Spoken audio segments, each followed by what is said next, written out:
It's Ivy Slater, and you're listening to Her Success Story Podcast, a show where gutsy businesswomen share their success journey.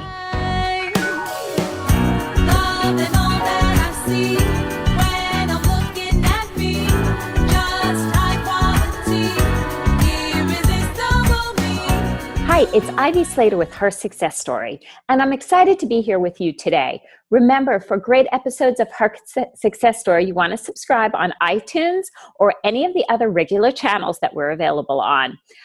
So today on Her Success Story, I'm going to be talking about relationships. Not the relationships you probably think I'm talking about, which talks about building great relationships in business. Vitally important, and I talk about that a lot as one of my core competencies. What I really want to talk about today is the relationships you have with the various parts of your business. So relationships to me are the true key to success. When we look at relationships are the relationships you cultivate in building a business, in building a career, in moving up the corporate ladder, in building your business. Now, those are vital relationships, and we've talked about some of those on previous content episodes, and I'll be speaking of them again in the future.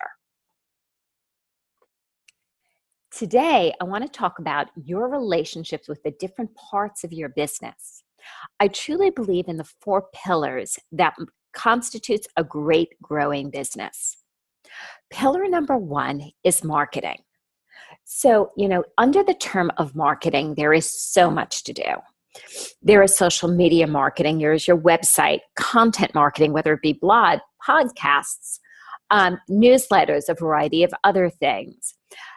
Marketing also comes in my background in the way of print material. Any print material is a form of marketing. Television, radio, being on other people's, there's a lot of different internet radio as well as podcasts today. Billboards, being signage, there's very many types of marketing. In a smaller business, we can't do it all. It's overwhelming. It is a full-time job. So we want to identify 3 top things that affects your business. And what is that marketing going to look like?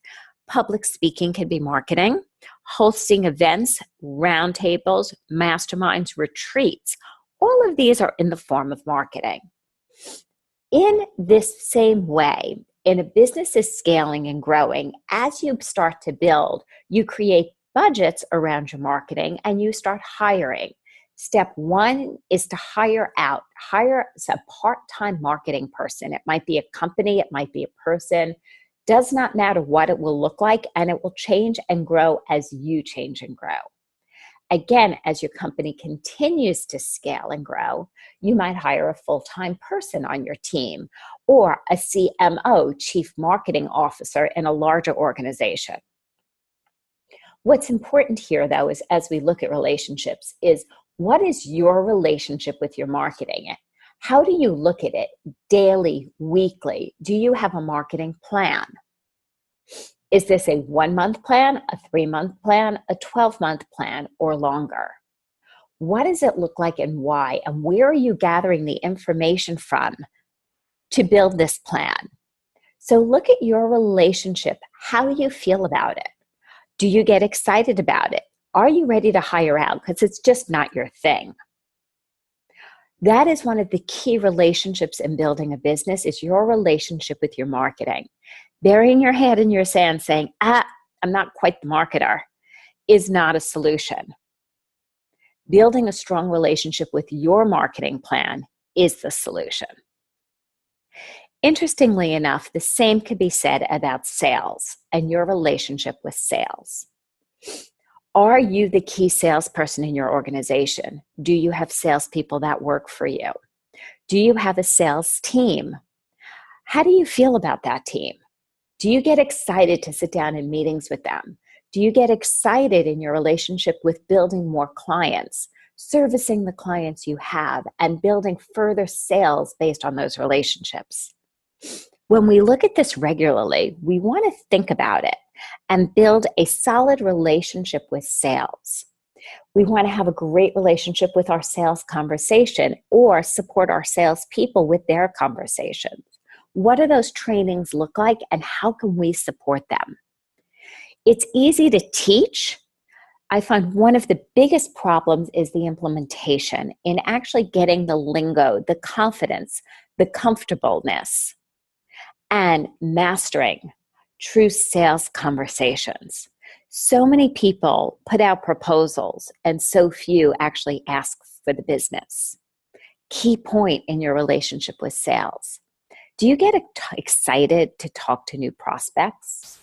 If you don't, how can you switch that relationship around? Can you get further support in helping you with sales conversations if you are the ones doing it? Can you enhance the training for your people? Can you actually get everybody moving in the same direction? And what would your relationship look like with your sales and development based on that? I don't do long content episodes, but I want to cover some really key facts. So once you master your relationship with your marketing and your sales, you need to apply the same techniques to your relationship with your financial plan. What is going on in the money in your business? A strong believer in numbers tell you a story. Let me tell you a little more about that. When we look at numbers telling us a story, the numbers are in our bank accounts, in our payables, our receivables, money coming into the business, money paying expenses and overhead of the business, money to pay for our expanding teams and growth. Every time you grow, you do so based on expanding your sales, which gives you the capital to actually expand the internal pieces of the business. How often do you look at this piece, your financial plan, your relationship with your finances? I get excited. I have built out for myself Money Mondays and Financial Fridays. I've talked a little bit about this before, but I'm going to go into it again because it's really important based on your relationship with your numbers and the money in your business. Every Monday is a bright new day to embrace your relationship with your finances in your company.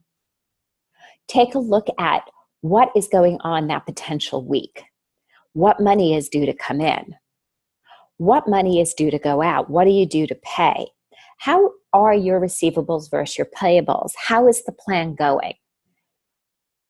When you embrace it and get excited about it, and you actually take control of this relationship, you are the master of your business. You are the master of your CFO, CEO roles. And even if you have a CFO, know that the ultimate money and the finances, you must have a relationship with as well. That's not 100% delegatable. You must be checking in on it on your Money Mondays as well as your Financial Fridays. A CFO is only as good as the relationship with the CEO. That's a writer downer, by the way. So understand your relationship with your finances and your financial plan gives you the information to grow and scale. When you actually pay attention to building this relationship, pay attention to the details in the relationship. You know, for those of you who are married, have been in long-lasting relationships, you know all relationships take work and effort in life. With that in mind, know that your relationships in the various parts of your business take work and effort as well. Your relationship with your marketing takes work, effort, attention to details. Your relationship with sales, the same, as well as your relationship with your money and your finances in your business. Know the best of relationships is a relationships that is worked on every day consistently. The fourth pillar in a successful business for me is your mindset around your success. What do you do in your relationship to grow this? You know, there's so much that goes on in growing and scaling the business. There's so much on the list of responsibilities in being a great CEO or anyone in a C-suite or a growing avid company. How do you stay grounded? How do you keep your eye on the ball in the long term? This is about your relationship with your mindset. How do you have that mindset for success strategy? It is the internal work we do as leaders. the leadership work that we do in seeing possibility, being grounded in our decision making. Great decisions are made by people who have a great mental mindset practice. Now, I'm not going to tell you what to do. I will share a little bit of what I do, and I will toss out some ideas. You know, I'm an avid fan of meditation in the morning. Let's start the day from a centered place. I'm an avid fan of let's get some exercise. Let's get that everything that could bring anxiety into my life as a working mom, as a business owner for over 25 years. Let's make sure I stay grounded. So let's get that body working so I can keep the mind clear. When I'm struggling with a decision, I get out and I take a walk. Fresh air for me is a key. Fresh air and movement will clear my head. There are many different things. You could be working with a mentor around mindset, everything from a life coach to a shaman to a variety of other things. There's no judgment here. The important piece is to do the work, is to ground yourself every day so your decisions are decisions made from clarity and a place of center. When you do that in your relationship with this, you will see growth and success. Now listen, I'm the first one to say I'm not perfect. Blatantly honest, I sometimes meditate, I sometimes don't. I love to try to do 5 to 6 days a week. 7 is a high. Some weeks I travel a lot, and honestly, I fall off the wagon. Same thing with my exercise. I'd love to tell you I'm perfect. There is no thing as perfection. What I am, though, is dedicated to my relationship around the mindset work. And in that dedication, even when I do fall off the wagon, I make the space to get back on. Because my relationship is about my dedication to it, not about my perfection of it. So for today, we talked about the relationship to your marketing, your relationship to your sales, your relationships to your finance, and your relationships to your mindset around success. Working with a dedication around all these relationships is another key growth piece in growing your business, your career, your life. The key for all is your relationship with what you're with various components in your life, various components in your business.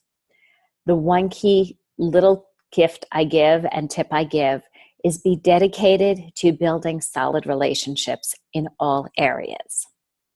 So that's it for today. Thanks for checking in and listening to Her Success Story. Let me know your takeaways from this episode. What else you are curious about and want to know? I'm here to share with you. Find great people to interview. Why don't you take a moment, subscribe to Her Success Story. In the coming weeks, we have a special series on women in the C-suite and how they got there and a little piece of their journey. Something you don't want to miss. Thanks for joining me again. See you on the next one.